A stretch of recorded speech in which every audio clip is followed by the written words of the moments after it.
আসসালামু আলাইকুম। শীতকাল পড়েছে, এখন টমেটো ভাজি না খেলে হয়? চলেন আপনাদের সাথে রেসিপিটা শেয়ার করি। প্রথমে টমেটোগুলোকে ধুয়ে এরপরে এইভাবে কেটে নিলাম।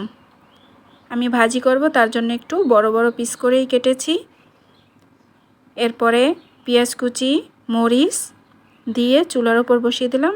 এ পর্যায়ে কিছু তেল দিয়ে নিলাম, সেটা আর দেখালাম না। এবার নেড়েচেড়ে হলুদের গুঁড়ি এবং স্বাদ মতো লবণ দিয়ে দিলাম।